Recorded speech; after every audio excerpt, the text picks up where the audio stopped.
Solving equations using factoring by grouping. So we're going to solve this polynomial equation. X cubed plus 7x squared plus 2x plus 14 equals 0. It has 4 terms, so we're going to try to solve it using factoring by grouping.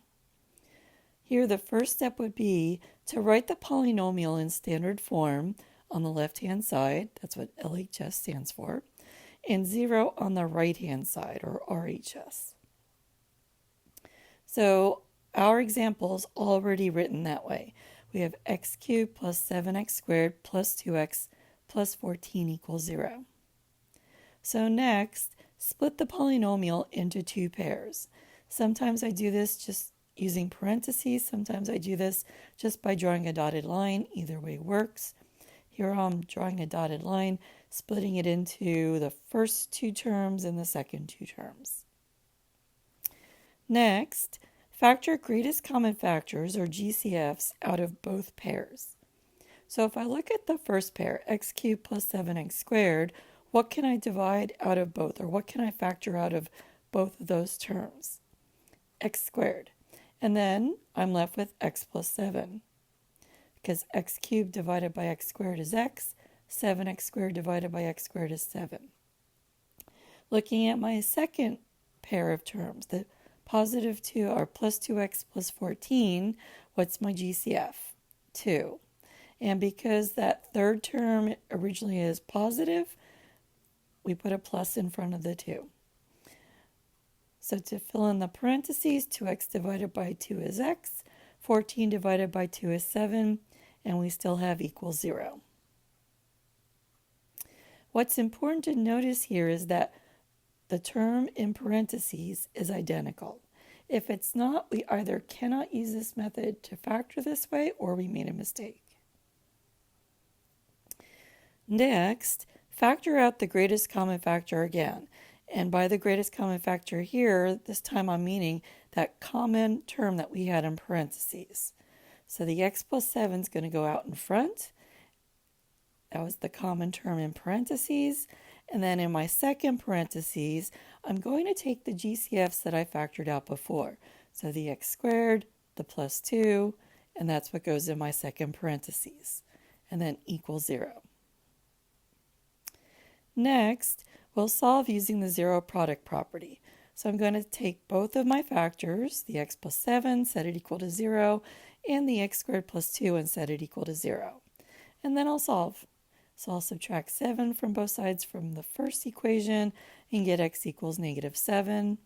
So my second one, it doesn't factor, so I can subtract 2 from both sides. And I can do this because there's no x term, there's no linear term. And now to get x by itself, I'll take the square root from both sides. X equals plus or minus I radical 2. Remember, if we're taking the square root of a negative number, it's going to come out and become an I. So here in this first example, we have 3 solutions. We have negative 7, I radical 2, and negative I radical 2.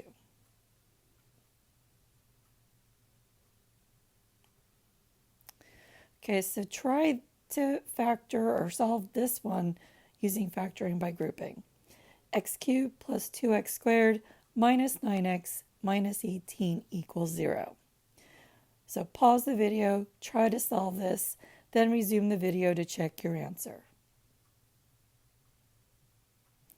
Okay, this is already written in standard form on the left-hand side, with the right-hand side being 0. Standard form also means that all the terms are in the order of descending exponents for the term. So I've got my x cubed, then my x squared, then my x, then my constant. Splitting it in half, so now I have 2 pairs. One is x cubed plus 2x squared. The other pair is negative or minus 9x minus 18. The GCF in my first pair is x squared.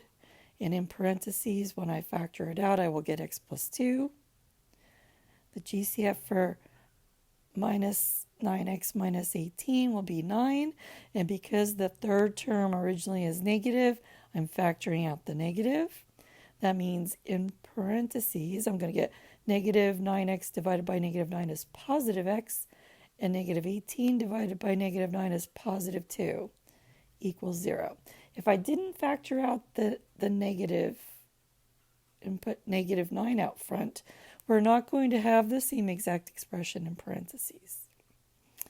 So now let's factor out that common parentheses term, the x plus 2. That goes out in front. And then in my second parentheses, I'll get x squared minus 9. And that equals 0. Using the zero product property, x plus 2 equals 0, or x squared minus 9 equals 0. Subtract 2, and one solution is x equals negative 2. The second one is quadratic, and it factors because it's a difference of two perfect squares. So it factors to x plus 3 times x minus 3. That still equals 0. Now I can use the zero product property again. X plus 3 equals 0, or x minus 3 equals 0. Subtract 3, and x equals negative 3. Add 3, x equals positive 3. I could have also just added 9 to both sides and taken the square root, and I would have still gotten that x equals plus or minus 3. So I have three solutions for this second equation. I have x equals negative 2, x equals negative 3, x equals positive 3, or x equals negative 2, negative 3, and positive 3.